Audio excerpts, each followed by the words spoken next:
नमस्कार दोस्तों, स्वागत है आप सभी का जीएस वेल्थ क्रिएशन चैनल में। मैं आपका दोस्त Gajraj Singh, SEBI NISM certified research analyst. आज हम एक नया टॉपिक लेके आए हैं, security lending and borrowing mechanism, SLBM. इसमें हम अपने जो हमारे अकाउंट्स में शेयर पड़े हुए हैं उनको हम रेंट पे देके एक्स्ट्रा इनकम जनरेट कर सकते हैं। जल्दी से आप डिस्क्लेमर पढ़िए, फिर स्टार्ट करते हैं आज का वीडियो।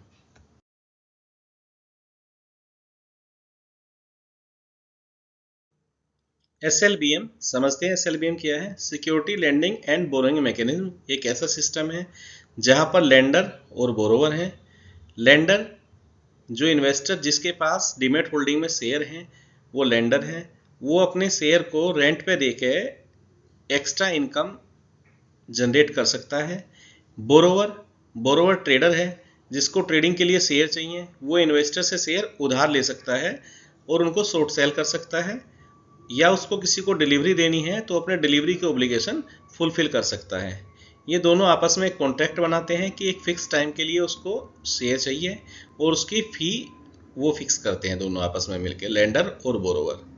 इनके बीच में क्लियरिंग कॉरपोरेशन रहता है जो सेफ्टी और स्मूथली सेटलमेंट की गारंटी लेता है। उनको इंश्योर करता है कि सेटलमेंट स्मूथ हो, क्योंकि जो लेंडर है उसके अकाउंट से टेम्परेली वो बोरोवर के अकाउंट में जाएगा और फिर बोरोवर के अकाउंट से वापस लेंडर के अकाउंट में आएगा, इन्वेस्टर के अकाउंट में। तो अगर हमारे अकाउंट में शेयर पड़े हुए हैं, हम उसमें इन्वेस्टेड हैं, लॉन्ग टर्म के लिए इन्वेस्टमेंट हमने कर रखा है, तो उनका शेयर का प्राइस जो बढ़ रहा है वो बढ़ता रहेगा। उसके साथ साथ में हम एक्स्ट्रा इनकम जनरेट कर सकते हैं उसको रेंट पे देके। एसएलबीएम सिस्टम की रिक्वायरमेंट क्यों पड़ी? एसएलबीएम सिस्टम स्पेशली उन लोगों के लिए डिजाइन किया गया है जो शॉर्ट सेल करते हैं। जिन ट्रेडर को लगता है कि किसी शेयर की प्राइस शॉर्ट टर्म में गिरने वाली है तो उसको हाई प्राइस पे सेल करते हैं और फिर जब प्राइस नीचे आ जाता है बाई कर लेते हैं। पर उनको शॉर्ट सेल करने के लिए शेयर चाहिए। वो शेयर वो इन्वेस्टर से उधार लेते हैं, जिसके बदले में उनको कुछ रेंटल पे करते हैं, रेंट पे करते हैं, कुछ फीस देते हैं। जो इन्वेस्टर हैं उनके पास में शेयर हैं, उनको शॉर्ट टर्म फ्लक्चुएशन से कोई फर्क नहीं पड़ता, क्योंकि उनका नजरिया लंबे समय का है। वो उस समय में भी कुछ एक्स्ट्रा रेंटल इनकम जनरेट कर पाते हैं एसएलबी के थ्रू। इससे मार्केट में इफिशियंसी आती है, मार्केट की लिक्विडिटी इंप्रूव होती है, क्योंकि शेयर जो एक्स्ट्रा शेयर आते हैं, जो उधारी के शेयर आते हैं, वो ट्रेड होते हैं, वो मार्केट को लिक्विडिटी देते हैं। एसएलबीएम का इकोसिस्टम कैसे वर्क करता है समझ लेते हैं। लेंडर है, लेंडर इन्वेस्टर है जिसके पास शेयर है, जो शेयर ओन करता है, उसको शेयर अपने रेंट पे देने हैं। फिर बोरोवर है, बोरोवर को शॉर्ट सेल के लिए शेयर चाहिए, वो उधार में शेयर लेने वाला है इन्वेस्टर से। बीच में फिर क्लियरिंग कॉरपोरेशन आता है, एनएससी क्लियरिंग कॉरपोरेशन। वो गारंटी सेटलमेंट करता है, उसकी जिम्मेदारी है कि जो लेंडर है उसके अकाउंट से टेम्परेली बोरोवर के अकाउंट में ट्रांसफर किए जाए और समय सीमा समाप्त होने के बाद बोरोवर के अकाउंट से वापस वो लेंडर के अकाउंट में आ जाएं। एक्सचेंज एक्सचेंज पे लिस्टेड होते हैं। एसएलबीएम सेगमेंट प्लेटफॉर्म है इनके लिए, जहां पे हम रेंट और बोरो कर सकते हैं। अब ये सिस्टम वर्क कैसे करता है, स्टेप बाय स्टेप समझते हैं। सबसे पहले लेंडर जिसके पास शेयर हैं, जो शेयर ओन करता है, वो लिस्ट करता है अपने शेयरों को और वो साथ में ये भी देता है कि मैं इतने दिन के लिए इनको रेंट पे देना चाहता हूँ और मेरे ये चार्जेस रहेंगे। वो अपना टेनवर और चार्जेस मेंशन करता है। बोरोवर है जिसको वो शॉर्ट सेलिंग के लिए शेयर चाहिए, वो अपनी रिक्वेस्ट प्लेस करता है कि भाई मैं इतने शेयर लेने में इंटरेस्टेड हूँ और मैं ये चार्ज दे सकता हूँ। एक्सचेंज उन ऑर्डर को मैच करता है। ये सारी की सारी प्रक्रिया जो होगी एक्सचेंज के थ्रू ही होगी। जो क्लियरिंग कॉरपोरेशन है वो शेयर ट्रांसफर करेगा टेम्परेली लेंडर के अकाउंट से बोरोवर के अकाउंट पे। जैसे ही वो टेनवर खत्म होगा, वो शेयर वापस बोरोवर के अकाउंट से लेंडर के अकाउंट में वापस आ जाएंगे। लेंडर फी रिसीव करेगा और अपना शेयर वापस रिसीव करेगा। एक बार ऐप पे प्रैक्टिकली देख लेते हैं कि कैसे एक्टिवेट करते हैं और कैसे हम लैंडिंग बोरिंग करते हैं। अपने अकाउंट में लॉगिन किया है, धन का अकाउंट है। होम टैब पे गए, यहाँ पे हमें एक रेंट स्टॉक का ऑप्शन मिलेगा। इसको सबसे पहले हमें एक्टिवेट करना होगा। एक्टिवेट नाउ पे क्लिक करेंगे, यहाँ पे हमसे कंसेंट लेगा, यस पे टिक करेंगे। Yes activate renting on stock. 199 rupees की वन टाइम फी चार्ज करेगा, उसके बाद ये फैसिलिटी एक्टिवेट हो जाएगी। इसके बाद जो हमारी होल्डिंग है मेक ऑफर पे दिखने लगेगी यहाँ पे। अब हमें जिसको रेंट पे देना है हम उस पर रेंट पे क्लिक करेंगे। रेंट पे क्लिक करने के बाद में यहाँ पे अपनी क्वांटिटी फिल करेंगे, जितनी भी हमें 10 देनी है, 100 देनी, जितना भी हमें क्वांटिटी रेंट पे देनी है। और यहाँ पे मार्केट पे क्लिक करेंगे तो उसका मार्केट रेट आ जाएगा कि अभी मार्केट रेट क्या चल रहा है। और अगर हमें बोरो करना है तो यहीं से हम इसको बोरो भी कर सकते हैं, और बोरो करते टाइम हम अपना क्वांटिटी, प्राइस और कितने टाइम के लिए हमें चाहिए वो डाल के यहाँ पे हम एक्सचेंज पे लिस्ट कर सकते हैं। फिर आगे काम आता है क्लियरिंग कॉरपोरेशन का। जो भी हमारा बेस्ट मैच ऑफर होगा वो ऑर्डर मैचिंग हो जाएंगे और हमारा ऑर्डर एग्जीक्यूट हो जाएगा।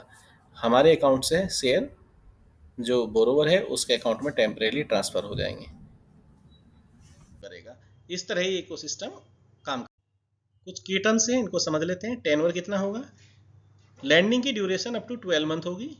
अगर हम किसी को रेंट पे देना चाहते हैं तो केवल 12 महीने तक दे सकते हैं।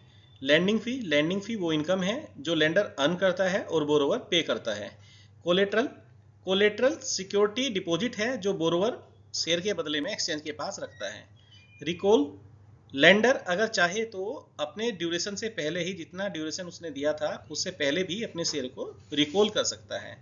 कॉर्पोरेट एक्शन, जब शेयर टेम्परेली बोरोवर के पास है उस बीच में जितना भी बोनस, डिविडेंड या कोई भी कॉर्पोरेट एक्शन होगा वो पहले तो जो है बोरोवर के अकाउंट में आएगा, पर बोरोवर वो एक्सचेंज को रिटर्न करेगा और एक्सचेंज वापस लेंडर के अकाउंट में देगा, क्योंकि होल्डिंग उसके पास है, लेंडर के पास में, उसके पास टेम्परेरी होल्डिंग है, तो उसका मालिकाना हक केवल लेंडर का होगा। बोरोवर के व्यू से देखते हैं तो बोरोवर ये चाहता है कि हम शॉर्ट सेल करें, वो हाई पे सेल करेगा, लो पे बाई करेगा, और जो डिफरेंस होगा वो उसका रिटर्न होगा, उसमें से कुछ पोर्शन वो इंटरेस्ट में इन्वेस्टर को पे कर देगा। या उसे कहीं आर्बिट्रेज अपॉर्चुनिटी मिल रही है, उसको स्पॉट प्राइस में और फ्यूचर प्राइस में कुछ डिफरेंस मिल रहा है, तो वो उस आर्बिट्रेज अपॉर्चुनिटी का फायदा उठाने के लिए वो शेयर उधारी में ले सकता है। या फिर उसको डिलीवरी ओब्लिगेशन है, एफएनओ कॉन्ट्रैक्ट उसको डिलीवरी देनी है, एफएनओ में उसने सौदा किया था और अब उसको वो सौदा देना है, तो उसके लिए शेयर चाहिए उसको, तो उधारी में शेयर लेके वो डिलीवरी, उसको ओब्लिगेशन पूरा करना है। लेंडर का बेनिफिट क्या रहेगा? एक्स्ट्रा इनकम होगी, वो बिना शेयर को बेचे भी उस पर कुछ रेंटल इनकम जनरेट कर पा रहा है, उसकी ओनरशिप का कोई लॉस नहीं है, जितने भी कॉर्पोरेट एक्शन होंगे वो सारा बेनिफिट उसको मिलेगा, शेयर की ओनरशिप अभी भी उसी के पास है, और उसमें लो रिस्क है क्योंकि क्लियरिंग कॉर्पोरेशन उसकी गारंटी लेता है रिटर्न की, शेयर की, वो शेयर रिटर्न वापस होंगे ही होंगे, वो गारंटी क्लियरिंग कॉर्पोरेशन की है। एसएलबीएम के लिए प्लेटफॉर्म एनएससी एसएलबी सेगमेंट है। इसमें जितने भी एफएनओ स्टॉक हैं मोस्टली वो सारे के सारे एसएलबीएम के लिए एलिजिबल हैं, और ये रेगुलेटेड बाय सेबी है, और क्लियरिंग कॉर्पोरेशन इसकी क्लियरिंग की गारंटी लेता है। इसको एक एग्जांपल के साथ समझते हैं। मान लो कोई एक ट्रेडर है, उसने XYZ कंपनी के 100 शेयर शॉर्ट सेल करने हैं, वो उन्हें बोरो करता है, उसको बोरो करने के लिए चार्ज 10 रुपीज़ पे करता है, वो उनको शॉर्ट सेल करता है 500 रुपीज़ पे और वापस बाई बैक करता है 450 पे, और फिर जिनसे वो बोरो किया था उनको वापस रिटर्न कर देता है, तो उसका टोटल प्रॉफिट हुआ 50 रुपीज़, जिसमें से उसने 10 रुपये इंटरेस्ट चार्ज किया, तो उसको टोटल 40 रुपीज़ का नेट प्रॉफिट हो गया। टैक्सेशन रूल क्या अप्लाई होंगे? जो लैंडिंग फी है या रेंटल इनकम है वो हमारी एक नॉर्मल इनकम की तरह ट्रीट की जाएगी, और जिस भी स्लैब में हमारे हैं उसी स्लैब के हिसाब से हमको उस पर टैक्स पे करना पड़ेगा। एसएलबीएम के बाद जब हमारे शेयर वापस आ जाते हैं, अगर हम उसके बाद शेयर को सोल्ड करते हैं, तो जो भी हम एलटीसीजी या एसटीसीजी 1 साल तक होल्ड किया है तो एसटीसीजी, अगर 1 साल के बाद तक होल्ड किया है तो एलटीसीजी के हिसाब से हमें टैक्स पे करना पड़ेगा। फाइनल थॉट यही है कि एसएलबीएम एक बहुत ही पावरफुल टूल है। ये एक्टिव इन्वेस्टर और पैसिव इन्वेस्टर, जो ट्रेडर हैं या जो लॉन्ग टर्म इन्वेस्टर हैं, दोनों के लिए बेनिफिशियल है। जो एक्टिव ट्रेडर्स हैं वो शॉर्ट सेल करके एक्स्ट्रा इनकम जनरेट कर सकते हैं, और जो पैसिव ट्रेडर्स हैं, जो पैसिव इन्वेस्टर हैं, जो लॉन्ग टर्म होल्डिंग रखते हैं, वो उनको रेंट पे देके अपनी एक्स्ट्रा इनकम जनरेट कर सकते हैं। बस हमें ज़रूरत है तो उनकी रिस्क रिवार्ड और इस प्रोसेस को समझने की। आज के वीडियो में बस इतना ही। आई होप आपको एसएलबीएम कॉन्सेप्ट क्लियर हुआ होगा। अगर आपको ये वीडियो पसंद आया है तो वीडियो को लाइक कीजिए, कमेंट्स कीजिए, चैनल को सब्सक्राइब कीजिए और दोस्तों के साथ शेयर कीजिए। थैंक यू सो मच, मिलते हैं नेक्स्ट वीडियो में।